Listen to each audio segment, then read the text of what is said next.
सत श्री अकाल। Punjab star TV वेख रहे सारे दर्शकों का स्वागत है।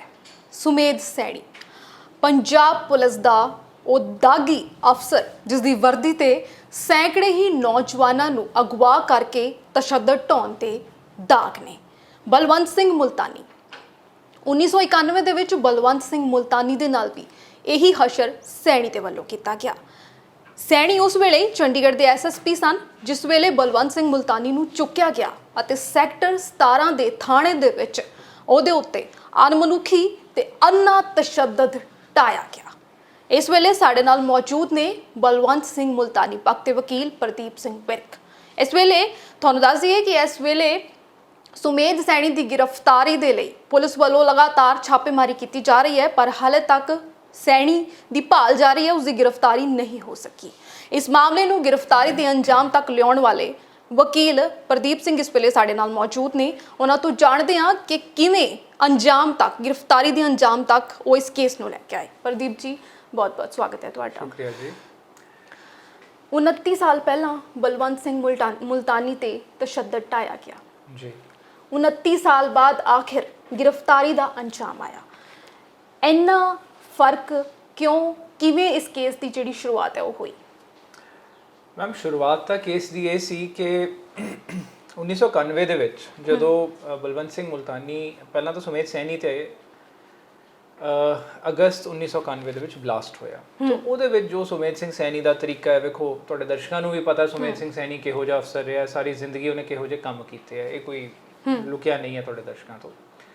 ਸੋ ਉਹਨੇ ਉਸੇ ਤਰੀਕੇ ਦੇ ਨਾਲ ਝੂਠੀ ਤਫਤੀਸ਼ ਕਰਦਿਆਂ, ਗਲਤ ਤਫਤੀਸ਼ ਕਰਦਿਆਂ ਜਿਹੜੇ ਇਨੋਸੈਂਟ ਲੋਕ ਸੀ ਚੁੱਕਣੇ ਸ਼ੁਰੂ ਕਰਤੇ। ਕੁਝ ਅਕਿਊਜ਼ਡ ਬਣਾਤੇ, ਕੁਝ ਬਲਵੰਤ ਸਿੰਘ ਮੁਲਤਾਨੀ ਵਰਗੇ ਹੋਰ ਇਨੋਸੈਂਟ ਚੁੱਕੇ, ਜਿਨ੍ਹਾਂ ਨੂੰ ਚੁੱਕ ਕੇ ਟੌਰਚਰ ਕਰਦਿਆਂ ਇੰਨੀ ਬੁਰੀ ਤਰ੍ਹਾਂ ਟੌਰਚਰ ਕੀਤਾ ਕਿ ਉਹ ਮਾਰ ਦਿੱਤੇ ਗਏ। ਹੁਣ ਇਹਦੇ ਵਿੱਚ ਬਲਵੰਤ ਸਿੰਘ ਮੁਲਤਾਨੀ ਨੂੰ ਜਦੋਂ ਚੁੱਕਿਆ 11 ਦਸੰਬਰ ਨੂੰ ਚੁੱਕਿਆ, 11 ਦਸੰਬਰ 1991 ਚੁੱਕ ਕੇ ਉਹਨੂੰ ਕਸਟਡੀ 'ਚ ਇੰਨਾ ਟੌਰਚਰ ਕੀਤਾ ਕਿ ਉਹਦੇ ਜੋ ਇੱਕ ਜਗੀਰ ਮੈਂ ਉਹ ਕਿਧਰੋਂ ਇਹ ਸਟੇਟਮੈਂਟ ਆਈ ਉਹ ਬਾਅਦ ਆਊਗੀ ਗੱਲ, ਇਹ ਡਿਟੇਲ ਆਈ ਕਿ ਇੱਥੇ ਤੱਕ ਕਿ ਮਤਲਬ ਟੌਰਚਰ ਕੀਤਾ ਕਿ ਉਹਦੇ ਪਿੱਛੇ ਇੱਕ ਸਟਿਕ ਇਨਸਰਟ ਕਰਕੇ ਉਸ ਡੰਡੇ ਦੇ ਉੱਤੇ ਠੁੱਡਾਂ ਮਰਵਾਈਆਂ, ਉਹ ਕੋਲੈਪਸ ਕਰ ਗਿਆ, ਉਹਨੂੰ ਟੌਰਚਰ ਕਰਦੇ ਰਹੇ ਇੱਥੇ ਤੱਕ ਕਿ ਉਹਦੀ ਅੱਖ ਵੀ ਬਾਹਰ ਆ ਗਈ ਬਲਵੰਤ ਮੁਲਤਾਨੀ ਦੀ। ਫਿਰ ਉਹਨੂੰ ਮਾਰ ਕੇ ਉਹਦੀ ਬੋਡੀ ਡਿਸਪੋਜ਼ ਆਫ ਕਰਵਾਤੀ ਕਈ ਦਿਨਾਂ ਬਾਅਦ। ਉਸ ਤੋਂ ਬਾਅਦ 13 ਦਸੰਬਰ ਨੂੰ ਸੁਮੇਧ ਸੈਣੀ ਨੇ ਇੱਕ ਪਰਚਾ ਦਰਜ ਕਰਵਾਇਆ ਜਿਹਦੇ ਵਿੱਚ ਬਲਵੰਤ ਸਿੰਘ ਮੁਲਤਾਨੀ ਨੂੰ ਇੱਕ ਟੈਰਰਿਸਟ ਸ਼ੋਅ ਕੀਤਾ ਗਿਆ ਕਿ ਉਹਦੇ ਕੋਲੋਂ ਵੈਪਨਸ ਰਿਕਵਰ ਹੋਏ ਆ ਔਰ ਟਾਡਾ ਦੇ ਅੰਡਰ ਉਹਨੂੰ ਬੁੱਕ ਕੀਤਾ ਗਿਆ। ਉਸ ਤੋਂ ਬਾਅਦ ਜਦੋਂ ਬੇਲ ਐਪਲੀਕੇਸ਼ਨ ਕੋਰਟ ਦੇ ਵਿੱਚ ਲੱਗੀ ਤੇ ਸੈਣੀ ਨੇ ਇਹ ਸ਼ੋਅ ਕਰਤਾ ਕਿ ਜੀ ਉਹ ਕਸਟਡੀ 'ਚੋਂ ਭੱਜ ਗਿਆ ਕਾਦੀਆਂ ਤੋਂ। ਹੁਣ ਇਹ ਸਾਰਾ ਕੁਝ ਕਰਵਾ ਕੇ ਨੈਚੁਰਲੀ ਬਲਵੰਤ ਸਿੰਘ ਮੁਲਤਾਨੀ ਇੱਕ ਬੇਦਾਗ ਜ਼ਿੰਦਗੀ ਜਿਉਣ ਵਾਲਾ ਇਨਸਾਨ ਸਡਨਲੀ ਇੱਕ ਬਹੁਤ ਵੱਡਾ ਅੱਤਵਾਦੀ ਲੇਬਲ ਹੋ ਗਿਆ, ਭਗੌੜਾ ਡਿਕਲੇਅਰ ਹੋ ਗਿਆ, ਫੈਮਿਲੀ ਕੁਝ ਨਹੀਂ ਕਰ ਸਕੀ। ਫਾਈਨਲੀ ਜਿਹੜੇ ਅਕਿਊਜ਼ ਜਿਨ੍ਹਾਂ ਨੇ ਟ੍ਰਾਇਲ ਫੇਸ ਕੀਤਾ ਸੀ ਇਸ ਕੇਸ ਦੇ ਵਿੱਚ ਅਕਿਊਜ਼ਡ ਬਣ ਕੇ, ਕਿਉਂਕਿ ਉਹਨਾਂ ਨੂੰ ਵੀ ਗਲਤ ਫਸਾਇਆ ਗਿਆ ਸੀ, ਉਹ ਬਰੀ ਹੋ ਗਏ। ਜਦੋਂ ਅਪੀਲ ਫਾਈਲ ਹੋਈ ਉਹਦੀ, ਉਹ ਅਪੀਲ 2007 ਦੇ ਵਿੱਚ ਹਾਈ ਕੋਰਟ ਦੇ ਵਿੱਚ ਆਈ। ਉਹ ਅਪੀਲ ਡਿਸਮਿਸ ਕਰਦਿਆਂ ਹੋਇਆਂ ਕੋਰਟ ਨੇ ਕਿਹਾ ਕਿ ਜਿਹੜੇ ਇਸ ਕੇਸ ਦੇ ਵਿੱਚ ਭਗੌੜੇ ਨੇ ਉਹਨਾਂ ਨੂੰ ਲੱਭਿਆ ਜਾਵੇ। ਜਦੋਂ ਭਗੌੜਿਆਂ ਨੂੰ ਲੱਭਣ ਦਾ ਆਰਡਰ ਹੋਇਆ ਉਹਦੇ ਵਿੱਚ ਬਲਵੰਤ ਸਿੰਘ ਮੁਲਤਾਨੀ ਦੇ ਫਾਦਰ ਲੇਟ ਸ਼੍ਰੀ DS ਮੁਲਤਾਨੀ, ਉਹਨਾਂ ਨੇ ਕਿਹਾ ਕਿ ਜੀ ਇੱਕ ਐਪਲੀਕੇਸ਼ਨ ਉਹਨਾਂ ਨੇ ਫਾਈਲ ਕੀਤੀ ਕਿ ਜੀ ਮੇਰੇ ਬੇਟੇ ਨੂੰ ਸੁਮੇਧ ਸਿੰਘ ਸੈਣੀ ਨੇ ਟੌਰਚਰ ਕਰਕੇ ਕਸਟਡੀ ਦੇ ਵਿੱਚ ਮਾਰਤਾ। ਉਸ ਪੁਆਇੰਟ ਤੇ ਜਦੋਂ ਉਹਨਾਂ ਨੇ ਐਫੀਡੇਵਿਟ ਫਾਈਲ ਕੀਤਾ ਤੇ ਕੋਰਟ ਨੇ CBI ਨੂੰ ਤਫਤੀਸ਼ ਦੇ ਦਿੱਤੀ। CBI ਇਨਵੈਸਟੀਗੇਸ਼ਨ ਸ਼ੁਰੂ ਹੋਈ ਔਰ ਉਹਨੇ ਦੇ ਵਿੱਚ ਹੀ ਪ੍ਰੋਫੈਸਰ ਭੁੱਲਰ ਦੀ ਫੈਮਿਲੀ ਵੱਲੋਂ ਵੀ ਇੱਕ ਐਫੀਡੇਵਿਟ ਆ ਗਿਆ ਕਿ ਜੀ ਪ੍ਰੋਫੈਸਰ ਭੁੱਲਰ ਦੇ ਫਾਦਰ ਤੇ ਮਾਸਟਰ ਜਿਹੜੇ ਪ੍ਰੋਕਲੇਮਡ ਅਫੈਂਡਰਸ ਨੇ ਉਹਨਾਂ ਨੂੰ ਵੀ ਸੁਮੇਧ ਸਿੰਘ ਸੈਣੀ ਨੇ ਮਾਰਤਾ। ਸੋ ਇਹ ਕੇਸਿਸ ਇਕੱਠੇ ਕਰਕੇ CBI ਇਨਵੈਸਟੀਗੇਸ਼ਨ ਲਈ ਦੇ ਦਿੱਤੇ ਗਏ। ਉਹ ਤਫਤੀਸ਼ ਜਾਰੀ ਹੋਈ ਔਰ ਉਸ ਤੋਂ ਬਾਅਦ 9 ਮਹੀਨੇ ਦੀ ਤਫਤੀਸ਼ ਤੇ 70 ਵਿਟਨੈਸ ਐਗਜ਼ਾਮਿਨ ਹੋਣ ਤੋਂ ਬਾਅਦ ਫਾਈਨਲੀ CBI ਨੇ ਪਰਚਾ ਰਜਿਸਟਰ ਕੀਤਾ ਜੁਲਾਈ 2008 ਦੇ ਵਿੱਚ। ਤੁਹਾਡੀ ਗੱਲ ਅੱਛਾ 2008 ਦੇ ਵਿੱਚ 2007 ਤੋਂ 2008 ਆ ਗਿਆ, 9 ਮਹੀਨੇ ਬੀਤ ਗਏ, 70 ਵਿਟਨੈਸ ਐਗਜ਼ਾਮਿਨ ਹੋਏ। ਇਸ ਚੀਜ਼ ਨੂੰ ਪੰਜਾਬ ਸਰਕਾਰ ਨੇ ਸੁਪਰੀਮ ਕੋਰਟ ਦੇ ਵਿੱਚ ਚੈਲੰਜ ਕੀਤਾ ਕਿ ਇੱਕ, ਔਰ ਉਹ ਵੀ ਬੇਸਿਕਲੀ ਦੋ ਟੈਕਨੀਕਲ ਗਰਾਊਂਡ ਸੀਗੀਆਂ ਉਹਨਾਂ ਦੀਆਂ ਕਿ ਇੱਕ ਤਾਂ ਡਬਲ ਬੈਂਚ ਨਹੀਂ ਸਿੰਗਲ ਬੈਂਚ ਸੁਣਦਾ ਇਸ ਕੇਸ ਨੂੰ। ਸੋ ਜਿਸ ਬੈਂਚ ਨੇ ਸੁਣਿਆ ਸੀ ਅਪੀਲ ਨੂੰ ਉਹ CBI ਇਨਵੈਸਟੀਗੇਸ਼ਨ ਉਹਨਾਂ ਨੂੰ ਨਹੀਂ ਸੁਣਨੀ ਚਾਹੀਦੀ ਸੀ। ਦੂਜੀ ਗੱਲ ਕਿ ਸੁਮੇਧ ਸਿੰਘ ਸੈਣੀ ਨੂੰ ਬਿਨਾਂ ਸੁਣੇ ਉਹਦੇ ਖਿਲਾਫ ਆਰਡਰ ਨਹੀਂ ਪਾਸ ਹੋਣਾ ਚਾਹੀਦਾ ਸੀ। ਇਹਨਾਂ ਦੋਵਾਂ ਗਰਾਊਂਡਸ ਨੂੰ ਐਕਸੈਪਟ ਕਰਦਿਆਂ ਹੋਇਆਂ ਸੁਪਰੀਮ ਕੋਰਟ ਨੇ ਮੈਰਿਟਸ ਨੂੰ ਕੇਸ ਤੇ ਕਦੇ ਨਹੀਂ ਟੱਚ ਕੀਤਾ, ਮੈਰਿਟ ਦੇ ਉੱਤੇ ਕੋਈ ਫੈਸਲਾ ਨਹੀਂ ਦਿੱਤਾ। ਉਹਨਾਂ ਨੇ ਕਿਹਾ ਜੀ ਜਿਹੜਾ ਆਰਡਰ ਟ੍ਰਾਂਸਫਰਿੰਗ ਇਨਵੈਸਟੀਗੇਸ਼ਨ ਹੈ ਗਲਤ ਹੈ, ਹਾਈ ਕੋਰਟ ਨੇ ਆਪਣੀ ਜੂਰਿਸਡਿਕਸ਼ਨ ਐਕਸੀਡ ਕੀਤੀ ਹੈ, ਇਸ ਕਰਕੇ ਸਾਰਾ ਆਰਡਰ ਕੁਐਸ਼ ਹੁੰਦਾ ਹੈ, ਜਿਹਦੇ ਕਰਕੇ FIR ਵੀ ਇੱਕ ਵਾਰੀ ਕੁਐਸ਼ ਹੁੰਦੀ ਹੈ। ਲੇਕਿਨ ਦਸੰਬਰ 2011 ਜਦੋਂ ਇਹ ਆਰਡਰ ਆਇਆ, ਉਹਨਾਂ ਨੇ ਨਾਲ ਲਿਬਰਟੀ ਦਿੱਤੀ, ਮਤਲਬ ਇੱਕ ਇਜਾਜ਼ਤ ਦਿੱਤੀ ਕਿ ਐਗਰੀਵਡ ਪਾਰਟੀ ਇਸ ਚੀਜ਼ ਨੂੰ ਚੈਲੰਜ ਕਰ ਸਕਦੀ ਹੈ ਔਰ ਦੁਬਾਰਾ ਪ੍ਰੋਸੈਸ ਆਫ ਲਾਅ ਸ਼ੁਰੂ ਕਰ ਸਕਦੀ ਹੈ ਕੰਪਲੇਂਟ ਦੇ ਕੇ। ਸੋ ਦਸੰਬਰ 2011 ਤੋਂ 2 ਮਹੀਨੇ ਬਾਅਦ ਸੁਮੇਧ ਸੈਣੀ ਪੰਜਾਬ ਦਾ ਡੀਜੀ ਸੀ। ਹੁਣ ਨਾ ਤਾਂ ਸੁਪਰੀਮ ਕੋਰਟ ਨੂੰ ਪਤਾ ਸੀ ਕਿ ਇਹਨੇ ਡੀਜੀ ਬਣ ਜਾਣਾ ਹੈ, ਉਹ ਡੀਜੀ ਬਣਿਆ, ਉਹਨੇ ਫਿਰ ਆਪਣੀ ਦਹਿਸ਼ਤ ਦਾ ਮਾਹੌਲ ਕ੍ਰੀਏਟ ਕੀਤਾ ਔਰ ਕੰਪਲੇਂਟ ਹੀ ਨਹੀਂ ਆਉਣ ਦਿੱਤੀ। ਫਾਈਨਲੀ ਉਹਦੇ ਰਿਟਾਇਰਮੈਂਟ ਤੋਂ ਸਮਝੋ 1.5 ਤੋਂ ਪੌਣੇ 2 ਸਾਲ ਬਾਅਦ ਇਹ ਟੱਬਰ ਮਤਲਬ ਜਿਹੜਾ ਐਗਰੀਵਡ ਪਾਰਟੀ ਸੀ, ਇਹ ਹੁਣ ਹਿੰਮਤ ਕਰਕੇ ਅੱਗੇ ਆਏ ਹੈ ਔਰ ਇਹਨਾਂ ਨੇ ਫਾਈਨਲੀ ਕੰਪਲੇਂਟ ਦੇ ਕੇ ਪ੍ਰੋਸੈਸ ਆਫ ਲਾਅ ਸ਼ੁਰੂ ਕਰਵਾਇਆ। ਸੋ ਆ ਤਾਂ ਹੈ ਜੀ ਕੇਸ ਦੀ ਬੈਕਗ੍ਰਾਉਂਡ।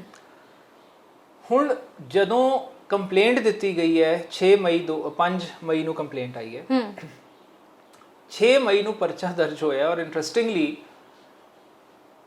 FIR ਦੇ ਹਿਸਾਬ ਨਾਲ ਵੀ ਪੁਲਿਸ ਮੰਨ ਰਹੀ ਹੈ ਕਿ ਜੀ ਕੰਪਲੇਂਟ ਤੋਂ ਆ ਰਿਹਾ ਔਨ ਰਿਕਾਰਡ ਕਿ ਮੁਲਤਾਨੀ ਮਰ ਗਿਆ ਕਸਟਡੀ 'ਚ। ਜੇ ਮਰ ਗਿਆ ਤੇ 302 ਲਾਓ, ਉਹਨਾਂ ਨੇ 302 ਨਹੀਂ ਲਈ। 302 ਲਾਉਣ ਦਾ ਜਿਹੜਾ ਵਕਫਾ ਹੈ, ਬਹੁਤ ਟਾਈਮ ਬੀਤਣ ਤੋਂ ਬਾਅਦ, 29 ਸਾਲ ਬੀਤਣ ਤੋਂ ਬਾਅਦ ਆਖਿਰ 302 ਦਾ ਜਿਹੜਾ ਉਹ ਵੀ ਅਦਾਲਤ ਦੇ ਵੱਲੋਂ ਦਿੱਤਾ ਗਿਆ, ਉਹ ਵੀ ਅਦਾਲਤ ਵੱਲੋਂ, ਔਰ ਉਹ ਵੀ ਜਦੋਂ ਫੁੱਲ ਪ੍ਰੂਫ ਐਵੀਡੈਂਸ ਮੈਂ ਕਹੂੰਗਾ, ਜਿਹੜੀ ਐਵੀਡੈਂਸ ਉਹਦੇ ਤੇ ਵੀ ਮੈਂ ਆਉਣਾ। ਤੇ ਉਸ ਤੋਂ ਬਾਅਦ ਸੁਮੇਧ ਸਿੰਘ ਸੈਣੀ ਨੂੰ ਅਗਰਮ ਜ਼ਮਾਨਤ ਮਿਲ ਗਈ ਉਹਨਾਂ ਧਾਰਾਵਾਂ ਤੇ, ਕਿਉਂਕਿ ਪ੍ਰੋਸੀਕਿਊਸ਼ਨ ਨੇ ਕਿਹਾ ਜੀ ਅਜੇ ਤਾਂ ਸਾਡੇ ਕੋਲ ਗਵਾਹੀ ਨਹੀਂ ਆਈ, ਅਜੇ ਤਾਂ ਅਸੀਂ ਤਫਤੀਸ਼ ਸ਼ੁਰੂ ਕੀਤੀ ਹੈ। ਮੈਂ ਇੱਕ ਲਾਇਰ ਜਿਹੜੇ ਇਹਦੇ 'ਚ ਅਕਿਊਜ਼ਡ ਰਹੇ ਸੀ ਉਹਨਾਂ ਦਾ ਮੈਨੂੰ ਪਤਾ ਸੀ, ਮਿਸਿਸ ਮਾਨ ਦਾ, ਮੈਂ ਉਹਨਾਂ ਨੂੰ ਅੱਗੇ ਲਿਆਂਦਾ ਕੋਰਟ ਦੇ ਵਿੱਚ ਕਿ ਮੈਮ ਆ ਕੇ ਦੱਸੋ ਕੋਰਟ ਨੂੰ ਕਿ ਤੁਸੀਂ ਗਵਾਹ ਦੇ ਤੌਰ ਤੇ ਤਿਆਰ ਹੋ, ਬਿਕੋਜ਼ ਜੇ ਪ੍ਰੋਸੀਕਿਊਸ਼ਨ ਗਵਾਹ ਨਹੀਂ ਲਿਆ ਰਹੀ ਇਹਦਾ ਇਹ ਮਤਲਬ ਥੋੜੀ ਕਿ ਕੇਸ ਖਰਾਬ ਹੋਊਗਾ, ਕਿਉਂਕਿ ਪ੍ਰੋਸੀਕਿਊਸ਼ਨ ਦੇ ਪਾਰਟ ਤੇ ਕੋਈ ਕਮੀ ਰਹਿ ਰਹੀ ਹੈ। ਤਾਂ ਵਿਟਨੈਸ ਕੋਰਟ ਦੇ ਵਿੱਚ ਆਏ, ਉਹਨਾਂ ਨੇ ਆ ਕੇ ਕਿਹਾ ਜੀ ਮੈਂ ਆਈ ਵਿਟਨੈਸ ਹਾਂ ਇਸ ਚੀਜ਼ ਦੀ। ਚਲੋ ਕੋਰਟ ਨੇ ਕਿਹਾ ਠੀਕ ਹੈ, ਪੁਲਿਸ ਕੋਲ ਸਟੇਟਮੈਂਟ ਰਿਕਾਰਡ ਕਰਾਓ, ਤਾਂ ਚੀਜ਼ ਚੱਲ ਪਈ। ਅਜੇ ਉਹ ਚੀਜ਼ ਪੈਂਡਿੰਗ ਸੀ। ਇਨ ਦ ਮੀਨ ਟਾਈਮ ਸੁਮੇਧ ਸਿੰਘ ਸੈਣੀ ਨੂੰ ਇੰਟਰਿਮ ਬੇਲ ਦੇਤੀ ਕੋਰਟ ਨੇ, ਔਰ ਉਹਦੇ ਵਿੱਚ ਇਹ ਸਪੈਸੀਫਿਕਲੀ ਕਿਹਾ, ਕੁਝ ਕੰਡੀਸ਼ਨਸ ਲਾਈਆਂ ਕਿ ਜਿਹੜੀਆਂ ਨਾਰਮਲ ਹੁੰਦੀਆਂ ਕਿ ਵਿਟਨੈਸ ਐਵੀਡੈਂਸ ਟੈਂਪਰ ਵਿਦ ਨਹੀਂ ਕਰੂਗਾ, ਵਿਟਨੈਸਸ ਨੂੰ ਧਮਕਾਊਗਾ ਨਹੀਂ, ਕਿਤੇ ਭੱਜੂਗਾ ਨਹੀਂ। ਉਹ ਭੱਜਣ ਵਾਲੀ ਕੰਡੀਸ਼ਨ ਜਿਹੜੀ ਸੀ ਉਹਦੇ 'ਚ ਇੱਕ ਹੋਰ ਬੜੀ ਇੰਟਰਸਟਿੰਗ ਕੰਡੀਸ਼ਨ ਸੀ ਕਿ ਲੋਕਡਾਊਨ ਪੀਰੀਅਡ ਦੌਰਾਨ ਆਪਣਾ ਘਰ ਛੱਡ ਕੇ ਨਹੀਂ ਜਾਊਗਾ। ਉਹ ਤਾਂ ਸੀ ਬਿਕੋਜ਼ ਮੈਂ ਉਹਦੇ ਵਿੱਚ ਪੁਆਇੰਟ ਆਊਟ ਕੀਤਾ ਸੀ ਕਿ ਸੁਮੇਧ ਸੈਣੀ ਪਰਚਾ ਦਰਜ ਹੋਣ ਤੋਂ ਬਾਅਦ ਘਰੋਂ ਭੱਜਿਆ। ਕੋਰਟ ਨੇ ਐਂਟੀਸਪੇਟਰੀ ਬੇਲ ਇਸ ਗਰਾਊਂਡ ਤੇ ਦਿੱਤੀ ਕਿ ਨਹੀਂ, ਸੁਮੇਧ ਸੈਣੀ ਨਹੀਂ ਭੱਜਿਆ, ਕਿਉਂਕਿ ਜੇ ਭੱਜਿਆ ਹੁੰਦਾ ਪ੍ਰੋਸੀਕਿਊਸ਼ਨ ਆ ਗੱਲ ਕਹਿੰਦੀ, ਨਾ ਕਿ ਕੰਪਲੇਨੈਂਟ ਦਾ ਵਕੀਲ ਹੈ, ਆਰਡਰ 'ਚ ਲਿਖਿਆ ਬੜੀ ਸਪੈਸੀਫਿਕਲੀ। ਹਾਲਾਂਕਿ ਮੈਂ ਜੱਜ ਸਾਹਿਬ ਨੂੰ ਵੀ ਆਈ ਕਿਹਾ, ਮੈਂ ਕਿਹਾ ਜੀ ਮੈਂ ਤੇ ਅਖਬਾਰਾਂ 'ਚੋਂ ਹੀ ਲੱਭਾਂਗਾ, ਮੇਰੇ ਕੋਲ ਕਿਹੜਾ ਇੰਟੈਲੀਜੈਂਸ ਹੈ ਕਿ ਮੈਂ ਉਹਦੇ ਘਰ ਲਾ ਕੇ ਬਹਿ ਜਾ ਕਿ ਸੁਮੇਧ ਸੈਣੀ ਘਰੋਂ ਭੱਜਿਆ ਕਿ ਨਹੀਂ। ਔਰ ਉਹਦਾ ਇਨਫਲੂਐਂਸ ਦੇਖੋ, SP ਹਿਮਾਚਲ ਦੇ SP ਨੇ ਐਡਮਿਟ ਕੀਤਾ ਕਿ ਸੁਮੇਧ ਸੈਣੀ ਆਇਆ ਸੀ, ਅਸੀਂ ਉਹਨੂੰ ਨਹੀਂ ਐਂਟਰ ਕਰਨ ਦਿੱਤਾ। ਨਾ ਪੰਚਕੂਲਾ ਪੁਲਿਸ ਨੇ ਪਰਚਾ ਦਿੱਤਾ, ਨਾ ਚੰਡੀਗੜ੍ਹ ਪੁਲਿਸ ਨੇ ਪਰਚਾ ਦਿੱਤਾ 188 ਦਾ। ਤੁਹਾਡੇ ਮੇਰੇ ਵਰਗੇ ਬਾਹਰ ਜਾਂਦੇ ਤੇ ਪਰਚਾ ਹੋ ਜਾਂਦਾ, ਉੱਥੇ ਨਹੀਂ ਹੋਇਆ। ਫੈਕਟ ਔਨ ਰਿਕਾਰਡ ਆਉਣ ਤੋਂ ਬਾਅਦ ਪੰਜਾਬ ਸਰਕਾਰ ਨੇ ਨਹੀਂ ਮੰਨਿਆ, ਪਰ ਪੰਜਾਬ ਸਰਕਾਰ ਨੇ ਵੀ ਪਰਚਾ ਨਹੀਂ ਦਵਾਇਆ ਬਾਅਦ ਦੇ ਵਿੱਚ। ਤੇ ਇਹ ਮੰਨ ਲਿਆ ਜਾਵੇ ਕਿ ਸੁਮੇਧ ਸੈਣੀ ਨੂੰ ਹਜੇ ਵੀ ਜਿਹੜੀ ਇਹ ਹੱਥੀ ਛਾਵਾਂ ਕਰਕੇ ਬਚਾਉਣ ਦੀ ਕੋਸ਼ਿਸ਼ ਕੀਤੀ ਜਾ ਰਹੀ ਹੈ। ਮੈਂ ਉਹਦੇ ਤੇ ਆਉਣਾ। ਸੋ 302 ਨਹੀਂ ਲੱਗੀ, ਉਹਨੂੰ ਐਂਟੀਸਪੇਟਰੀ ਮਿਲ ਗਈ। ਉਸ ਤੋਂ ਬਾਅਦ ਫਾਈਨਲੀ ਜਦੋਂ ਕੇਸ ਦੀ ਤਫਤੀਸ਼ ਅੱਗੇ ਵਧ ਰਹੀ ਸੀ ਤੇ ਕੁਝ ਵਾਦਾ ਮਾਫ ਗਵਾਹ ਬਣੇ। ਕੁਝ ਬੰਦੇ ਜਿਹੜੇ ਅਕਿਊਜ਼ ਵਾਦਾ ਮਾਫ ਗਵਾਹ, ਉਹ ਅਕਿਊਜ਼ ਹੁੰਦੇ ਆ ਜਿਨ੍ਹਾਂ ਨੇ ਮੇਨ ਆਫੈਂਸ ਨਹੀਂ ਕੀਤਾ ਹੁੰਦਾ, ਉਹ ਅੱਗੇ ਆਏ ਕਿ ਜੀ ਅਸੀਂ ਵਾਦਾ ਮਾਫ ਗਵਾਹ ਬਣਨ ਲਈ ਤਿਆਰ ਹਾਂ, ਕਿਉਂਕਿ ਉਹਨਾਂ ਨੇ ਮੇਨ ਉਹ ਤਸ਼ੱਦਦ ਨਹੀਂ ਕੀਤੀ ਸੀ ਜਿਹਦੇ ਐਲੀਗੇਸ਼ਨ ਲੱਗੇ ਸੀ। ਇਸ ਚੀਜ਼ ਕਰਕੇ ਉਹਨਾਂ ਨੇ ਵਾਦਾ ਮਾਫ ਗਵਾਹ ਦੀ ਕੰਡੀਸ਼ਨ ਵੀ ਪੂਰੀ ਕਰਨ ਦੇ ਲਈ ਅੰਡਰਟੇਕਿੰਗ ਦਿੱਤੀ, ਆਪਣੀ ਸਟੇਟਮੈਂਟ ਵੀ ਰਿਕਾਰਡ ਕਰਾਈ। ਉਸ ਸਟੇਟਮੈਂਟ ਦੇ ਵਿੱਚ ਇਹ ਆਇਆ ਕਿਸ ਤਰ੍ਹਾਂ ਮੁਲਤਾਨੀ ਨੂੰ ਕਸਟਡੀ ਦੇ ਵਿੱਚ ਟੌਰਚਰ ਕੀਤਾ ਸੁਮੇਧ ਸੈਣੀ ਨੇ ਆਪ ਵੀ ਕੀਤਾ ਔਰ ਕਰਵਾਇਆ ਵੀ ਆਪਣੀ ਸੁਪਰਵਿਜ਼ਨ ਦੇ ਵਿੱਚ ਤੇ ਡਾਇਰੈਕਟ ਆਰਡਰਸ ਦੇ ਕੇ, ਕਿ ਕਿਸ ਤਰ੍ਹਾਂ ਮਤਲਬ ਵੇਖੋ ਹੈਵਾਨੀਅਤ ਦੀ ਹੱਦ ਸੁਮੇਧ ਸੈਣੀ ਦੀ। ਇਹ ਚੀਜ਼ਾਂ ਤੁਸੀਂ ਕਿਸੇ ਵੀ ਪੁਲਿਸ ਵਾਲੇ ਤੋਂ ਐਕਸਪੈਕਟ ਨਹੀਂ ਕਰਦੇ, ਮਚ ਲੈਸ ਕਿ ਇੱਕ ਡਾਇਰੈਕਟ IPS ਆਫੀਸਰ ਇਹੋ ਜਿਹੀਆਂ ਹਰਕਤਾਂ ਕਰੇ। ਕਿ ਕਿਸ ਤਰ੍ਹਾਂ ਇੱਕ ਡੰਡਾ ਮੁਲਤਾਨੀ ਦੇ ਪਿੱਛੇ ਦਿੱਤਾ, ਉਸ ਡੰਡੇ ਤੇ ਠੁੱਡ ਮਰਵਾਈ, ਉਹ ਕੋਲੈਪਸ ਕਰ ਗਿਆ, ਜਿਵੇਂ ਪਤਾ ਨਹੀਂ ਇਹਨੇ ਇੰਜੋਏ ਕੀਤਾ ਇਸ ਟੌਰਚਰ ਨੂੰ ਸੁਮੇਧ ਸੈਣੀ ਨੇ। ਉਸ ਤੋਂ ਬਾਅਦ ਉਹ ਕੋਲੈਪਸ ਕਰ ਗਿਆ, ਬਲੀਡ ਕਰਦਾ ਰਿਹਾ। ਉਸ ਤੋਂ ਬਾਅਦ ਵੀ ਉਹਨੂੰ ਟੌਰਚਰ ਕਰਵਾਇਆ, ਅਗਲੇ ਦਿਨ ਵੀ ਉਹਦੇ ਬਲੀਡਿੰਗ ਹੋ ਰਹੀ ਸੀ, ਉਹ ਦਰਦ ਨਾਲ ਰੋ ਰਿਹਾ ਸੀ, ਉਹਨੂੰ ਹੋਰ ਟੌਰਚਰ ਕਰਵਾਇਆ। ਫਾਈਨਲੀ ਇੱਕ ਹੋਰ ਵਿਟਨੈਸ ਨੇ ਦੇਖਿਆ ਕਿ ਉਹਦੀ ਅੱਖ ਬਾਹਰ ਆ ਗਈ, ਤਾਂ ਵੀ ਉਸ ਹਾਲਤ ਸੁਮੇਧ ਸਿੰਘ ਸੈਣੀ ਨੇ ਉਹਦੇ ਠੁੱਡਾਂ ਮਾਰੀਆਂ, ਉਹ ਬਲੀਡ ਕਰ ਰਿਹਾ, ਉਹਦੀ ਅੱਖ ਬਾਹਰ ਆ ਗਈ ਹੈ, ਉਹਦੇ ਤੋਂ ਹਿੱਲਿਆ ਨਹੀਂ ਜਾ ਰਿਹਾ, ਦਰਦ ਨਾਲ ਰੋ ਰਿਹਾ, ਔਰ ਸੁਮੇਧ ਸੈਣੀ ਉਸ ਹਾਲਤ 'ਚ ਉਹਨੂੰ ਠੁੱਡਾਂ ਮਾਰ ਰਿਹਾ। ਉਸ ਤੋਂ ਬਾਅਦ ਉਹਨੂੰ ਮਰਵਾ ਕੇ ਉਹਦੀ ਬੋਡੀ ਡਿਸਪੋਜ਼ ਆਫ ਕਰਾ ਰਿਹਾ।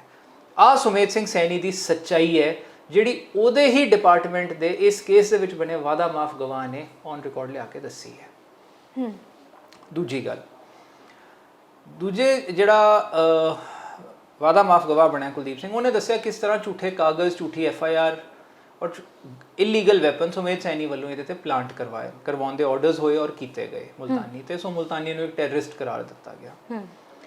ਉਸ ਤੋਂ ਇਲਾਵਾ ਜਿਹੜਾ ਜੇਲ੍ਹ ਦੇ ਵਿੱਚ ਰਿਹਾ ਇੱਕ ਆਈ ਵਿਟਨੈਸ ਸੀ, ਉਹਨੇ ਵੀ ਅੱਗੇ ਆ ਕੇ ਕਿਹਾ। ਉਹ ਸਟੇਟਮੈਂਟਸ ਤੋਂ ਬਾਅਦ ਕੋਰਟ ਦੇ ਵਿੱਚ ਐਪਲੀਕੇਸ਼ਨ ਲਾ ਕੇ ਫਿਰ ਉਹ ਐਪਲੀਕੇਸ਼ਨ ਤੋਂ ਬਾਅਦ ਧਾਰਾ 302 ਸੁਮੇਧ ਸਿੰਘ ਸੈਣੀ ਦੇ ਉੱਤੇ ਲਾਈ ਗਈ ਹੈ ਕਿ ਇੰਨੀ ਐਵੀਡੈਂਸ ਆਈ ਹੈ ਕਿ ਹਾਂ ਉਹਦੀ ਐਕਚੁਅਲੀ ਉਹਨੂੰ ਸੁਮੇਧ ਸਿੰਘ ਸੈਣੀ ਨੇ ਮਰਵਾਇਆ, ਡਾਇਰੈਕਟ ਆਰਡਰਸ ਦੇ ਕੇ ਆਪਣੀ ਸੁਪਰਵਿਜ਼ਨ ਦੇ ਵਿੱਚ ਸਾਰਾ ਕੁਝ ਕਰਵਾ ਕੇ।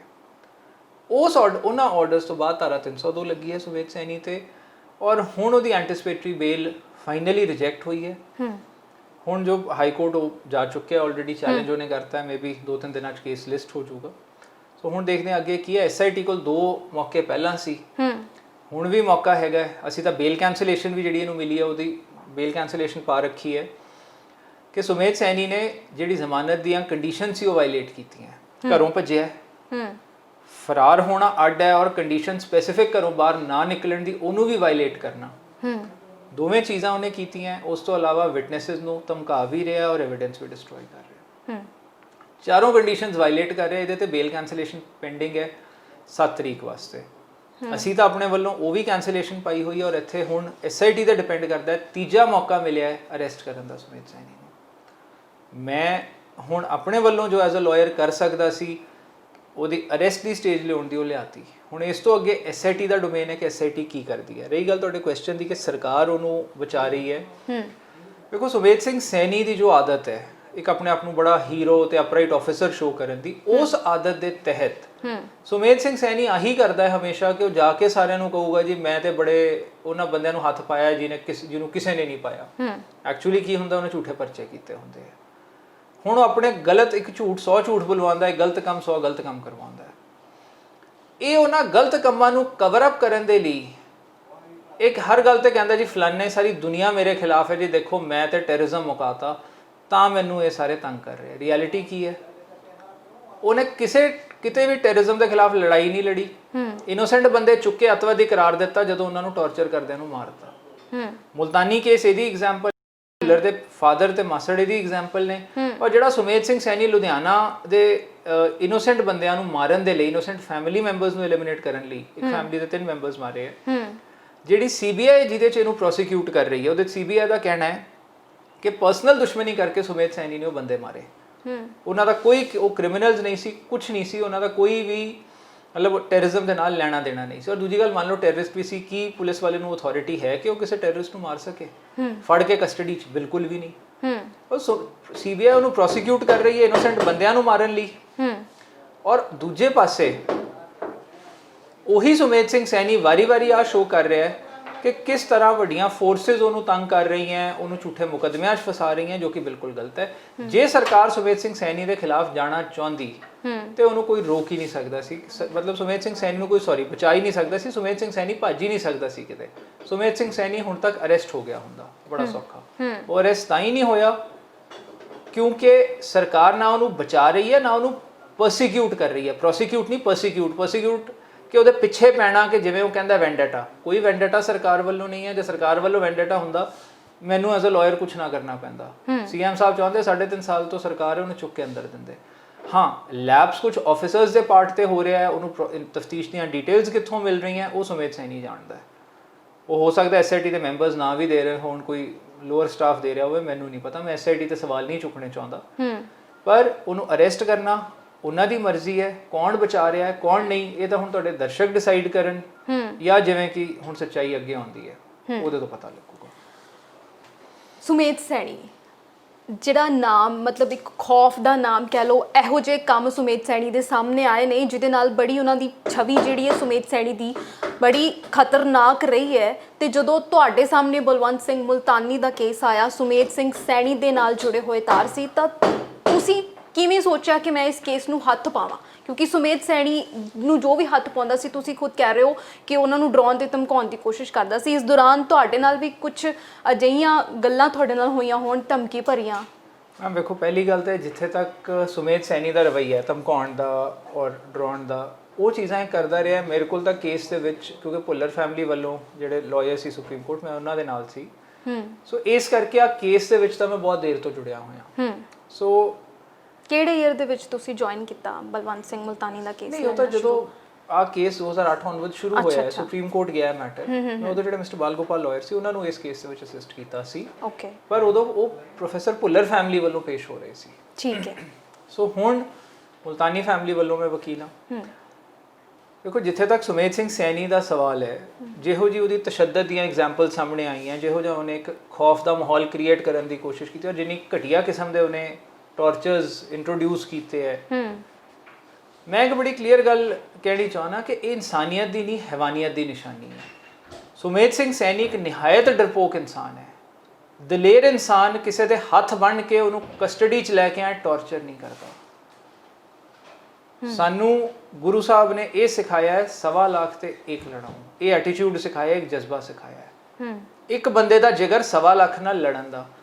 ਸਾਨੂੰ ਇਹ ਨਹੀਂ ਕਿ 1.25 ਲੱਖ ਹੋ ਕੇ ਇੱਕ ਜਾਣੇ ਨੂੰ ਚੁੱਕ ਕੇ ਉਹਦੇ ਤੇ ਤਸ਼ੱਦਦ ਹਟਾਓ, ਇਹ ਰਾਹ ਨਹੀਂ ਸਿਖਾਇਆ। ਜ਼ੁਲਮ ਦੇ ਖਿਲਾਫ ਕੱਲੇ ਇਨਸਾਨ ਨੂੰ ਜਿਗਰ ਦਿੱਤਾ ਕਿ ਆਪਣੇ ਆਪ ਨੂੰ ਤਗੜਾ ਕਰਕੇ ਅੱਗੇ ਜਾ ਕੇ ਲੜ ਝੁਕਣਾ ਨਹੀਂ। ਉਹ ਬਹਾਦੁਰੀ ਹੈ ਜਿਹੜਾ ਕਬੀਰ ਜੀ ਨੇ ਕਿਹਾ, ਸੂਰਾ ਸੋ ਪਹਿਚਾਨੀਏ ਜੋ ਲੜੇ ਦੀਨ ਕੇ ਹੇਤ, ਪੁਰਜਾ ਪੁਰਜਾ ਕਟ ਮਰੇ ਕਭੂ ਨਾ ਛਾੜੇ ਖੇਤ। ਉਹ ਦਲੇਰੀ ਹੈ ਜੋ ਸੁਮੇਧ ਸਿੰਘ ਸੈਣੀ ਨੇ ਕੀਤਾ। ਇਹ ਕਿਹੜੇ ਐਂਗਲ ਤੋਂ ਦਲੇਰੀ ਹੈ? ਵਰਦੀ ਦੀ ਦੁਰਵਰਤੋਂ ਕਰਕੇ ਇੰਨਾ ਘਟੀਆ ਕਿਸਮ ਦੀ ਇੱਕ ਹੈਵਾਨੀਅਤ ਸ਼ੋਅ ਕਰਨਾ ਇਨਸਾਨੀਅਤ ਨਹੀਂ। ਇਨਸਾਨ ਨਹੀਂ ਹੈ, ਜਲਾਦ ਹੈ। ਜਲਾਦ ਵੀ ਨਹੀਂ ਹੈ, ਹੈਵਾਨ ਹੈ। ਆਮ ਸੌਰੀ, ਜਲਾਦ ਨਹੀਂ ਹੈ, ਹੈਵਾਨ ਹੈ। ਔਰ ਤਾਂ ਮੈਂ ਕਹਿਣਾ ਕਿ ਸੁਮੇਧ ਸਿੰਘ ਸੈਣੀ ਇੱਕ ਨਿਹਾਇਤ ਡਰਪੋਕ ਇਨਸਾਨ ਹੈ। ਇਹਨੇ ਇੱਕ ਝੂਠਾ ਔਰਾ ਜਾਂ ਇੱਕ ਉਹ ਹਵਾ ਜੀ ਕਰਕੇ ਰੱਖੀ ਆਪਣੀ ਕਿ ਮੈਂ ਤਾਂ ਕਿਸੇ ਦਾ ਕੁਝ ਵੀ ਕਰ ਦੂੰ, ਜਿਹਦੇ ਕਰਕੇ ਸ਼ਾਇਦ ਲੋਕ ਡਰਦੇ ਅੱਗੇ ਨਹੀਂ ਆਏ ਹੋਣਗੇ। ਮੈਂ ਨਹੀਂ ਇਹਦੇ ਵਰਗਿਆਂ ਤੋਂ ਡਰਦਾ। ਮੈਂ ਰੱਬ ਵਿੱਚ ਵਿਸ਼ਵਾਸ ਰੱਖਦਾ, ਰੱਬ ਦੇ ਰਾਹ ਤੇ ਚੱਲਦਾ। ਗੁਰੂ ਸਾਹਿਬ ਨੇ ਕਿਹਾ ਹੈ, ਗੁਰੂ ਨਾਨਕ ਦੇਵ ਜੀ ਨੇ ਕਿਹਾ ਹੈ, ਸਭ ਤੋਂ ਵੱਡਾ ਸਤਿਗੁਰ ਨਾਨਕ ਜਿਨਕਲ ਰਾਖੀ ਮੇਰੀ। ਮੈਂ ਸਿਰਫ ਰੱਬ ਤੇ ਵਿਸ਼ਵਾਸ ਰੱਖ ਕੇ ਚੱਲਦਾ। ਗੁਰਬਾਣੀ 'ਚ ਵੀ ਆਉਂਦਾ ਹੈ, ਆਦ ਅੰਤ ਪ੍ਰਭ ਸਦਾ ਸਹਾਈ ਧਨ ਹਮਾਰਾ ਮੀਤ। ਹਰ ਕਦਮ ਤੇ ਰੱਬ ਰੱਖਿਆ ਕਰਦੇ ਹੈ, ਇੱਜ਼ਤ ਰੱਖਦੇ ਹੈ। ਅੱਜ ਰੱਬ ਨੇ ਇੱਜ਼ਤ ਰੱਖੀ। ਇਸ ਕੇਸ 302 ਲੱਗੀ। ਸੈਣੀ ਜਿਹੜਾ ਲੋਕਾਂ ਨੂੰ ਭਜਾਉਂਦਾ ਸੀ, ਅੱਜ ਆਪ ਭੱਜਦਾ ਫਿਰਦਾ ਹੈ। ਮੈਂ ਰੱਬ ਦੇ ਰਾਹ ਤੇ ਚੱਲਣ ਦੇ ਵਿੱਚ ਵਿਸ਼ਵਾਸ ਰੱਖਦਾ। ਰੱਬ ਨੇ ਬਚਾਇਆ ਹੈ, ਰੱਬ ਨੇ ਫਤਿਹ ਦਿਵਾਉਣੀ ਹੈ। ਔਰ ਸੁਮੇਧ ਸਿੰਘ ਸੈਣੀ ਨੇ ਦੇ ਪਾਪਾਂ ਦੀ ਸਜ਼ਾ ਵੀ ਦਵਾ ਕੇ ਹਟੂੰ। ਮੈਨੂੰ ਡਰਾ ਲੇ ਜਾਂ ਧਮਕਾ ਲੇ ਨਾ, ਉਹ ਸੁਮੇਧ ਸੈਣੀ ਉਹੋ ਜਿਹਾ ਬੰਦਾ ਜਾਂ ਅਫਸਰ ਹੈ, ਨਾ ਇਹਦੇ ਵਿੱਚ ਉਹ ਜਜ਼ਬਾ ਹੈ, ਕਿਉਂਕਿ ਜਜ਼ਬਾ ਦਲੇਰੀ ਦਾ ਹੁੰਦਾ ਹੈ, ਕਾਇਰਤਾ ਦਾ ਨਹੀਂ। ਔਰ ਰਹੀ ਗੱਲ ਮੇਰੀ, ਮੈਂ ਡਰਨ ਨਹੀਂ ਲੱਗਿਆ। ਜੇ ਕਿਸੇ ਨੂੰ ਲੱਗਦਾ ਹੈ, ਟਰਾਈ ਕਰਕੇ ਸੁਮੇਧ ਸਿੰਘ ਸੈਣੀ ਨੂੰ ਕੋ ਵੇਖ ਲਵੇ। ਜੇ ਮੈਂ ਇਨਫਲੂਐਂਸ ਹੋਣਾ ਹੁੰਦਾ, ਡਰਨਾ ਹੁੰਦਾ, ਮੈਂ ਅੱਗੇ ਹੀ ਕਿਉਂ ਆਉਂਦਾ? ਔਰ ਜਿਹੜੇ ਮੁਕਾਮ ਹਾਸਿਲ ਕਰ ਰਹੇ ਹਾਂ ਰੱਬ ਦੀ ਮਿਹਰ ਨਾਲ, ਤੁਹਾਡੇ ਦਰਸ਼ਕਾਂ ਦੀ ਅਰਦਾਸਾਂ ਨਾਲ ਇਸ ਕੇਸ ਦੇ ਵਿੱਚ, ਉਹ ਨਿਡਰਤਾ ਕਰਕੇ ਹੀ ਕਰ ਰਹੇ ਹਾਂ, ਡਰ ਕੇ ਨਹੀਂ। ਤੁਸੀਂ ਹਾਈ ਕੋਰਟ ਦੇ ਰੁਖ ਦੀ ਗੱਲ ਕੀਤੀ ਕਿ ਸੁਮੇਧ ਸੈਣੀ ਨੇ ਹਾਈ ਕੋਰਟ ਦਾ ਰੁਖ ਕੀਤਾ। ਹੁਣ ਇੱਕ ਨਵਾਂ ਪੈਂਟਰ ਅਪਣਾਇਆ ਆਪਣੇ ਬਚਾਅ ਦੇ ਲਈ। ਵਰਦੀ ਪਾ ਕੇ ਕਿਸੇ ਬੇਕਸੂਰ ਦੇ ਉੱਤੇ ਇਹੋ ਜਿਹਾ ਤਸ਼ੱਦਦ ਢਾਉਣਾ, ਕੀ ਕਾਨੂੰਨ ਹਾਈ ਕੋਰਟ ਜਾਂ ਸੁਪਰੀਮ ਕੋਰਟ ਦੇ ਦਾਇਰੇ ਦੇ ਵਿੱਚ ਅਜਿਹੇ ਬੰਦੇ ਨੂੰ ਮੁਆਫੀ ਦੇਣ ਦੀ ਰਿਆਇਤ ਹੈ? ਮੈਮ, ਬਿਲਕੁਲ ਵੀ ਨਹੀਂ ਹੈ। ਕਿਉਂਕਿ ਉਹਦੇ ਵਿੱਚ ਸੁਪਰੀਮ ਕੋਰਟ ਨੇ ਬਹੁਤ ਕੇਸਾਂ ਦੇ ਵਿੱਚ ਇਹ ਚੀਜ਼ ਆਖੀ ਹੈ ਕਿ ਜਿੱਥੇ ਰਕਸ਼ਕ ਭਕਸ਼ਕ ਬਣ ਜਾਣ ਜਾਂ ਜਿੱਥੇ ਵਰਦੀ ਵਾਲੇ ਕਰਦੇ, ਉਹ ਕੋਲਡ ਬਲੱਡਡ ਮਰਡਰ ਹੈ ਇਹੋ ਜਿਹੀ ਹਰਕਤ। ਦੂਜੀ ਗੱਲ, ਮੈਂ ਐਜ਼ ਅ ਲਾਇਰ ਫੀਲ ਕਰਦਾ ਮਰਡਰ ਤੋਂ ਵੀ 10 ਕਦਮ ਅੱਗੇ ਹੈ, ਕਿਉਂਕਿ ਕਾਤਿਲ ਕਿਸੇ ਦਾ ਕਤਲ ਕਰਕੇ ਜਾਂਦਾ ਹੈ। ਇੱਥੇ ਟੌਰਚਰ ਕਰਕੇ ਤੜਪਾ ਕੇ ਬੰਦਾ ਮਾਰਿਆ, ਉਸ ਤੋਂ ਬਾਅਦ ਉਹਦੇ ਬੇਦਾਗ ਕਰੀਅਰ ਨੂੰ, ਬੇਦਾਗ ਜ਼ਿੰਦਗੀ ਨੂੰ ਦਾਗਦਾਰ ਕੀਤਾ। ਝੂਠੇ ਕਾਗਜ਼ ਤਿਆਰ ਕਰਕੇ, ਵਰਦੀ ਦੀ ਦੁਰਵਰਤੋਂ ਕਰਕੇ, ਝੂਠੀ ਐਵੀਡੈਂਸ ਪਲਾਂਟ ਕਰਕੇ। ਔਰ ਉਹ ਝੂਠੀ ਐਵੀਡੈਂਸ ਕਿਹੋ ਜਿਹੀ ਪਲਾਂਟ ਕੀਤੀ? ਹਥਿਆਰ ਪਲਾਂਟ ਕਰਤੇ ਨਜਾਇਜ਼। ਹੁਣ ਨਜਾਇਜ਼ ਹਥਿਆਰ ਆਏ ਕਿੱਥੋਂ? ਇਹਦਾ ਮਤਲਬ ਜਿਹਦੇ ਕੋਲ ਸੀ, ਜੇ ਸੁਮੇਧ ਸੈਣੀ ਕੋਲ ਸੀ ਤਾਂ ਸੁਮੇਧ ਸੈਣੀ ਤੇ ਪਰਚਾ ਬੰਦਾ ਨਜਾਇਜ਼ ਹਥਿਆਰਾਂ ਦਾ, ਹੁਣ ਉਹ ਵੀ ਨਹੀਂ ਕੀਤਾ ਗਿਆ ਇਹਦੇ 'ਚ। ਬਟ ਐਨੀਵੇ, ਜਿੱਥੇ ਤੱਕ ਸੁਮੇਧ ਸਿੰਘ ਸੈਣੀ ਦਾ ਸਵਾਲ ਹੈ, ਇੱਥੇ ਫਿਰ ਉਹੀ ਗੱਲ ਆਉਂਦੀ ਹੈ ਕਿ ਇਹਨਾਂ ਕੇਸਿਸ ਦੇ ਵਿੱਚ ਜਨਰਲੀ ਕੋਰਟਸ ਦਾ ਰਵੱਈਆ ਆਹੀ ਰਿਹਾ ਕਿ ਬਹੁਤ ਸੀਰੀਅਸ ਔਰ ਸਟ੍ਰਿਕਟ ਵਿਊ ਲੈ ਕੇ ਇਹੋ ਜਿਹਾ ਨੂੰ ਪਨਿਸ਼ ਕਰਨਾ ਚਾਹੀਦਾ ਹੈ। ਔਰ ਤਾਂ ਹੀ ਇਸ ਕੇਸ ਦੇ ਵਿੱਚ ਮੇਰੀ ਕੋਸ਼ਿਸ਼ ਆਏ ਕਿ ਇੱਕ ਵਾਰੀ ਚਲਾਨ ਆ ਜਾਏ, ਟ੍ਰਾਇਲ ਅਸੀਂ ਐਕਸਪੀਡਾਈਟ ਕਰਾਈਏ, day to day the trial the request ਕਰੀਏ ਔਰ ਛੇਤੀ ਤੋਂ ਛੇਤੀ ਇਸ ਕੇਸ ਨੂੰ ਅੰਜਾਮ ਤੱਕ ਪਹੁੰਚਾ ਕੇ ਸੁਮੇਧ ਸੈਣੀ ਨੂੰ ਉਹਦੇ ਪਾਪਾਂ ਦੀ ਸਜ਼ਾ ਦਵਾਈਏ। ਆਖਿਰ 29 ਸਾਲ ਬਾਅਦ ਇਹ ਗ੍ਰਿਫਤਾਰੀ ਦਾ ਜਿਹੜਾ ਅੰਜਾਮ ਹੈ ਉਹ ਆਇਆ ਸੀ, ਤੇ ਹੁਣ ਇੱਕ ਵਾਰ ਫਿਰ ਤੋਂ ਹਾਈ ਕੋਰਟ ਵੱਲ ਜਾ ਕੇ ਕਿੰਨਾ ਘੜੀਕਾ ਪੈ ਸਕਦਾ ਹੈ? ਇਹ ਤਾਂ ਵੇਖੋ ਟਾਈਮ ਡਿਸਾਈਡ ਕਰੂਗਾ, ਕਿਉਂਕਿ ਬੈਂਚ ਟੂ ਬੈਂਚ ਵੇਰੀਏਸ਼ਨ ਹੁੰਦੀ ਹੈ। ਕਿਹੜੇ ਜੱਜ ਸਾਹਿਬ ਦਾ ਕੀ ਵਿਊ ਹੈ ਉਹ ਤਾਂ ਹੁਣ ਟਾਈਮ ਹੀ ਡਿਸਾਈਡ ਕਰੂਗਾ। ਇੱਕ ਵਾਰੀ ਇਹੀ ਜੱਜ ਸਾਹਿਬ ਨੇ ਇੰਟਰਿਮ ਦੇਤੀ ਸੀ ਜਿਨ੍ਹਾਂ ਨੇ ਫਾਈਨਲੀ ਰਿਜੈਕਟ ਕੀਤੀ ਹੈ। ਸੋ ਜਦੋਂ ਇੰਟਰਿਮ ਦਿੱਤੀ ਸੀ, ਬਹਿਸ ਤਾਂ ਉਦੋਂ ਵੀ ਕਰ ਰੱਖੀ ਸੀ, ਪਰ ਫਾਈਨਲ ਆਰਡਰ 'ਚ ਉਹਨਾਂ ਨੇ ਕੈਂਸਲ ਕਰਤੀ ਇਹਦੀ, ਮਤਲਬ ਡਿਸਮਿਸ ਕਰਤੀ, ਇੰਟਰਿਮ ਵਿਕੇਟ ਕਰਤਾ ਔਰ ਡਿਸਮਿਸ ਕਰਤੀ ਐਂਟੀਸਿਪੇਟਰੀ ਬਿੱਲ। ਉਹੀ ਜੱਜ ਸਾਹਿਬ ਨੇ 2 ਦਿਨ ਪਹਿਲਾਂ ਇੰਟਰਿਮ ਦਿੱਤੀ ਸੀ। ਸੋ ਇਹ ਤਾਂ ਹੁਣ ਟਾਈਮ ਡਿਸਾਈਡ ਕਰੂਗਾ ਕਿਹੜੇ ਜੱਜ ਸਾਹਿਬ ਸੁਣਦੇ ਆ, ਉਹਨਾਂ ਦਾ ਕੀ ਰਵੱਈਆ ਹੈ, ਇਹਨੂੰ ਇੰਟਰਿਮ ਪ੍ਰੋਟੈਕਸ਼ਨ ਕੋਈ ਮਿਲਦੀ ਹੈ ਕਿ ਨਹੀਂ ਮਿਲਦੀ, ਉਹਨਾਂ ਚੀਜ਼ਾਂ ਤੇ ਡਿਪੈਂਡ ਕਰਦਾ। ਇਹ ਤਾਂ ਬਲਵੰਤ ਸਿੰਘ ਮੁਲਤਾਨੀ ਦੀ ਗੱਲ ਸੀ ਤੇ ਇਸ ਤੋਂ ਇਲਾਵਾ ਤੁਸੀਂ ਦਵਿੰਦਰਪਾਲ ਸਿੰਘ ਭੁੱਲਰ ਦੀ ਫੈਮਿਲੀ ਦੀ ਗੱਲ ਕੀਤੀ। ਇਹਨਾਂ ਦੇ ਨਾਲ ਹੀ ਸੁਮੇਧ ਸੈਣੀ ਦੇ ਨਾਲ ਹੀ ਰਹੇ ਗੁਰਮੀਤ ਸਿੰਘ ਪਿੰਕੀ ਦਾ ਦਾਵਾ ਹੈ, ਉਹਦੇ ਬਿਆਨ ਨੇ ਕਿ ਇਹ ਜੋ ਡੰਡੇ ਵਾਲਾ ਟੌਰਚਰ ਹੈ ਇਹ ਇੱਕ ਨਹੀਂ, ਇਹ ਬਹੁਤ ਸਾਰੇ ਹੋਏ ਨੇ ਤੇ ਮੇਰੇ ਸਾਹਮਣੇ ਹੋਏ ਨੇ। ਕੀ ਇਹਨਾਂ ਬਿਆਨਾਂ ਦੇ ਕੋਈ ਮਾਇਨੇ ਨੇ? ਮੈਮ ਵੇਖੋ, ਜੇ ਬਿਆਨ ਮੀਡੀਆ 'ਚ ਦਿੱਤੇ ਜਾ ਰਹੇ ਆ ਉਹਦੀ ਕੋਈ ਰੈਲੇਵੈਂਸ ਨਹੀਂ ਹੈ। ਜੇ ਪਿੰਕੀ ਨੂੰ ਲੱਗ ਰਿਹਾ ਹੈ ਕੋਈ ਉਹੋ ਜਿਹੀ ਚੀਜ਼, ਉਹ ਪੁਲਿਸ ਵਾਲਾ ਰਿਹਾ ਤੇ ਪਿੰਕੀ ਕੰਪਲੇਂਟ ਫਾਈਲ ਕਰ ਦੇਵੇ ਸੁਮੇਧ ਸੈਣੀ ਦੇ ਖਿਲਾਫ। ਦੇਖੋ ਪ੍ਰੈਸ 'ਚ ਜੇ ਤੁਸੀਂ ਆਹ ਕਹੋ ਜੀ ਮੈਂ ਆਹ ਦੇਖਿਆ ਔਰ ਮੈਂ ਕੰਪਲੇਂਟ ਨਹੀਂ ਫਾਈਲ ਕਰਨੀ, ਉਹ ਲੀਗਲ ਚੀਜ਼ ਨਹੀਂ ਹੈ। ਲੀਗਲ ਤਾਂ ਆਹੀ ਹੈ ਕਿ ਜੇ ਕੁਝ ਤੁਹਾਡੇ ਸਾਹਮਣੇ ਹੋਇਆ, ਤੁਹਾਨੂੰ ਪਤਾ ਹੈ ਆਫੈਂਸ ਕਮਿਟ ਹੋਇਆ, ਤਾਂ ਤੁਹਾਨੂੰ ਉਹਦੀ ਕੰਪਲੇਂਟ ਦੇਣੀ ਹੁੰਦੀ ਹੈ। ਔਰ ਲਾਅ ਕੋਈ ਵੀ third person in motion set ਕਰਾ ਸਕਦਾ ਹੈ। ਜੇ ਉਸ ਚੀਜ਼ ਦਾ ਵਿਟਨੈਸ ਹੈ, ਇਹਨੂੰ ਕੰਪਲੇਂਟ ਦੇਣੀ ਚਾਹੀਦੀ ਹੈ। ਇਸ ਕੇਸ ਨੂੰ ਲੜਨ ਦੇ ਲਈ ਕਿੰਨੀਆਂ ਕੁ ਮੁਸ਼ਕਿਲਾਂ, ਕਿੰਨੀਆਂ ਕੁ ਰੁਕਾਵਟਾਂ ਤੁਹਾਡੇ ਰਾਹ 'ਚ ਆਈਆਂ ਤੇ ਕਿਵੇਂ ਤੁਸੀਂ ਉਹਨਾਂ ਨੂੰ ਸਰ ਕੀਤਾ? ਮੈਮ ਪਹਿਲੀ ਮੁਸ਼ਕਿਲ ਸਿਰਫ ਆਹੀ ਸੀ ਕਿ ਸਾਰੇ ਲੋਕਾਂ ਨੇ ਇੱਕੋ ਹੀ ਗੱਲ ਆਖੀ ਕਿ ਵੇਖੋ ਇਹਦਾ ਕੁਝ ਨਹੀਂ ਵਿਗੜਨਾ, ਇਹ ਲੰਬੀ ਲੜਾਈ ਹੋਊਗੀ ਪਰ ਜਿੱਤ ਨਹੀਂ ਹਾਸਿਲ ਹੋਣੀ, ਸੁਮੇਧ ਸੈਣੀ ਦਾ ਵਾਲ ਵੀ ਵਿੰਗਾ ਨਹੀਂ ਹੋਣਾ ਔਰ 302 ਕਦੇ ਵੀ ਨਹੀਂ ਲੱਗੂਗੀ। ਰੱਬ ਦੀ ਮਿਹਰ ਰਹੀ, 302 ਵੀ ਲੱਗੀ, ਸੁਮੇਧ ਸਿੰਘ ਸੈਣੀ ਨੂੰ ਭੱਜਣਾ ਵੀ ਪਿਆ। ਸੋ ਮੈਂ ਇਹ ਚੀਜ਼ਾਂ ਤੁਹਾਡੇ ਦਰਸ਼ਕਾਂ ਦੀਆਂ ਅਰਦਾਸਾਂ ਨੂੰ ਹੀ ਐਟਰੀਬਿਊਟ ਕਰਾਂਗਾ, ਜਿਹੜੇ ਮੇਰੇ ਹੌਸਲੇ ਤੋਂ ਦੇ ਉੱਤੇ ਵਿਸ਼ਵਾਸ ਰੱਖਦੇ ਹੋਏ ਮੇਰੇ ਲਈ ਅਰਦਾਸਾਂ ਕਰਨ ਲੱਗ ਗਏ। ਔਰ ਮੈਂ ਅੱਜ ਵੀ ਆਹੀ ਕਹਿਣਾ ਕਿ ਇਹਨੂੰ ਅੰਜਾਮ ਤੱਕ ਵੀ ਪਹੁੰਚਾਵਾਂਗੇ, ਜਿੰਨੀਆਂ ਮਰਜ਼ੀ ਮੁਸ਼ਕਿਲਾਂ ਆਈਆਂ ਹੋਣ ਜਾਂ ਜਿੰਨੀਆਂ ਮਰਜ਼ੀ ਆ ਜਾਣ। ਮੈਂ ਮੁਸ਼ਕਿਲਾਂ ਤੋਂ ਨਹੀਂ ਡਰਦਾ। ਮੁਸ਼ਕਿਲਾਂ, ਉਹ ਕਹਿੰਦੇ generals are made in war, peace has never produce generals. So ਇਸ ਕਰਕੇ ਲੜਾਈ ਮੈਦਾਨੇ ਜੰਗ ਦੇ ਵਿੱਚ ਉਤਰ ਗਿਆ। ਸੋ ਹੁਣ ਫਤਿਹ ਹਾਸਿਲ ਕਰਕੇ ਹੀ ਆਵਾਂਗੇ। ਬਸ ਅਰਦਾਸਾਂ ਕਰਿਓ, ਮੁਸ਼ਕਿਲਾਂ ਜਿੰਨੀਆਂ ਮਰਜ਼ੀ ਆ ਜਾਣ ਉਹਨਾਂ ਨੂੰ ਪਾਰ ਵੀ ਕਰਾਂਗੇ, ਮਤਲਬ ਬਿਨਾਂ ਕਿਸੇ ਪ੍ਰੋਬਲਮ ਤੋਂ। ਮੁਸ਼ਕਿਲਾਂ ਬਹੁਤ ਆਈਆਂ ਪਰ ਆਉਂਦੀਆਂ ਰਹਿਣਗੀਆਂ, ਪਰ ਕੋਈ ਫਰਕ ਨਹੀਂ ਪੈਂਦਾ। ਇਸੇ ਸਾਡੇ ਨਾਲ ਪ੍ਰਦੀਪ ਸਿੰਘ ਵਿਰਕ, ਜਿਹੜੇ ਕਿ ਸੁਮੇਧ ਸੈਣੀ ਦੇ ਖਿਲਾਫ ਮੈਦਾਨ 'ਚ ਡਟੇ ਹੋਏ ਨੇ, ਗ੍ਰਿਫਤਾਰੀ ਤੱਕ ਉਹਨਾਂ ਦੇ, ਬਲਵੰਤ ਸਿੰਘ ਮੁਲਤਾਨੀ ਦੇ ਕੇਸ ਦੇ ਵਿੱਚ ਉਹਨਾਂ ਨੇ ਸੈਣੀ ਨੂੰ ਜੇਲ੍ਹ ਦੀਆਂ ਸਲਾਖਾਂ ਤੇ ਤੱਕ ਪਹੁੰਚਾ ਦਿੱਤਾ ਹੈ। ਹਾਲਾਂਕਿ ਉਹਨਾਂ ਦੀ ਗ੍ਰਿਫਤਾਰੀ ਹੋਣੀ ਬਾਕੀ ਹੈ ਤੇ ਜਲਦੀ ਹੀ ਇਹ ਦੁਆ ਕਰਦੇ ਆ ਕਿ ਇਹ ਆਪਣੇ ਮੁਕਾਮ ਤੱਕ ਪਹੁੰਚ ਜਾਣ, ਕਾਮਯਾਬ ਹੋ ਜਾਣ। ਬਹੁਤ ਬਹੁਤ ਧੰਨਵਾਦ ਸਾਡੇ ਨਾਲ ਜੁੜਨ ਲਈ।